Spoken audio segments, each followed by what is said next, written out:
جب بھی صبر کی بات آتی ہے تو تاریخ میں ایک ہی نام سب سے پہلے ذہن میں گونجتا ہے، حضرت ایوب علیہ السلام۔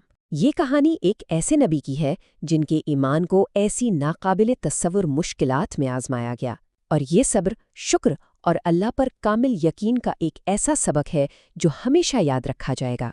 سوچئے، یہ الفاظ حضرت ایوب علیہ السلام نے اپنی آزمائشوں کے بالکل آغاز میں کہے تھے۔ یہی ایک جملہ اس پوری داستان کا مرکزی خیال ہے، ایک ایسا ایمان جو دنیا کے نفع اور نقصان سے بہت بلند ہے۔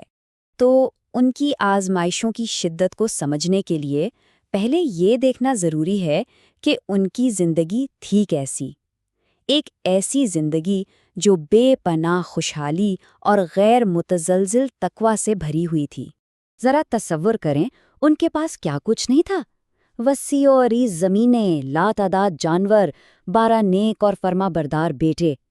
ان کے مہمان نوازی تو ایک مثال تھی، وہ کبھی اکیلے کھانا نہیں کھاتے تھے، اور ان کی بیوی حضرت رحیمہ بھی اتنی ہی نیک تھیں۔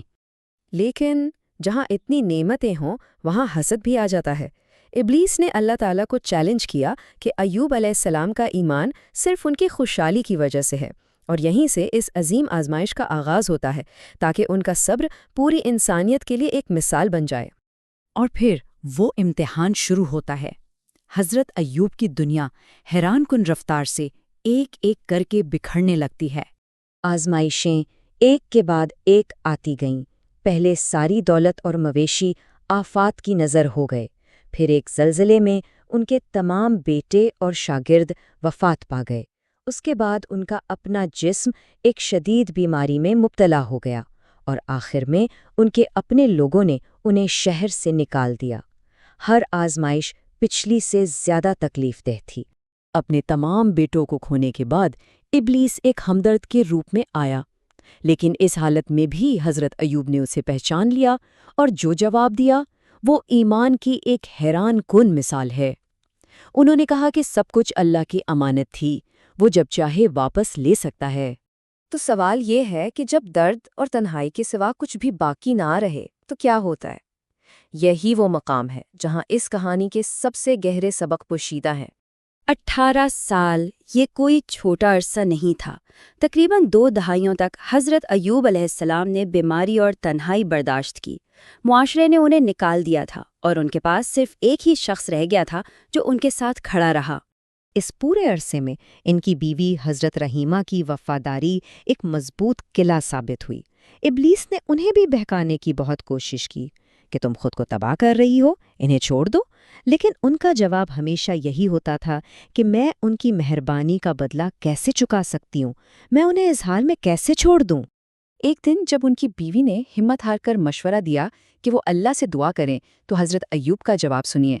انہوں نے کہا، رحیمہ، ہم نے 80 سال خوشحالی میں گزارے ہیں، مجھے شرم آتی ہے کہ میں اپنے رب سے اس وقت تک شکایت کروں جب تک ہماری تکلیف کا عرصہ ہماری خوشحالی کے برابر نہ ہو جائے۔ لیکن ہر امتحان کا ایک انجام ہوتا ہے، اور صبر کا پھل ہمیشہ میٹھا ہوتا ہے۔ برسوں کی خاموش برداشت کے بعد حضرت ایوب نے اللہ سے دعا کی، شکایت کے طور پر نہیں بلکہ اپنی حالت کے اعتراف کے طور پر، اور اللہ کا جواب فوری اور معجزاتی تھا۔ حضرت جبرائیل علیہ السلام تشریف لائے اور ایک سادہ سا حکم دیا، زمین پر اپنا پاؤں مارو۔ وہاں سے 2 چشمے پھوٹ پڑے، ایک گرم جس میں نہانے سے ان کا جسم ٹھیک ہو گیا، اور ایک ٹھنڈا جسے پینے سے ان کی روح کو شفا ملی۔ اور جو انعام ملا وہ صرف کھوئی ہوئی چیزوں کی واپسی نہیں تھی، بلکہ ہر نعمت پہلے سے کئی گنا بڑھ کر ملی۔ صحت اور جوانی واپس آ گئی، دولت 2 گنی ہو گئی، سونے کی ٹڈیوں کی بارش ہوئی، ان کی بیوی کی جوانی بھی لوٹا دی گئی، اور انہیں پہلے سے 2 اولاد عطا کی گئی۔ ان کی تبدیلی اتنی مکمل تھی کہ جب وہ گھر لوٹے تو ایک بہت ہی دلچسپ واقعہ پیش آیا۔ ان کی اپنی بیوی حضرت رحیمہ انہیں پہچان ہی نہ سکی۔ وہ سمجھیں کہ شاید ان کا بیمار شوہر کہیں کھو گیا ہے اور یہ کوئی اور شخص ہے۔ اچھا، اتنا سب کچھ برداشت کرنے کے بعد دولت کا جانا، خاندان کا بچھڑنا، صحت کا خراب ہونا، ایک سوال تو ذہن میں آتا ہے کہ خود ان کے نزدیک سب سے مشکل آزمائش کون سی تھی؟ اور ان کا جواب، وہ ہم سب کے لیے ایک بہت گہرا سبق ہے۔ انہوں نے فرمایا کہ سب سے گہرا زخم نہ مال کا تھا، نہ جسمانی تکلیف کا، بلکہ تنہائی اور اپنے لوگوں کے منہ پھیر لینے کا تھا۔ یہ احساس تنہائی کسی بھی مصیبت سے زیادہ تکلیف دہ تھا۔ یہ ہمیں انسانی تکلیف کی حقیقت کے بارے میں بہت کچھ سکھاتا ہے۔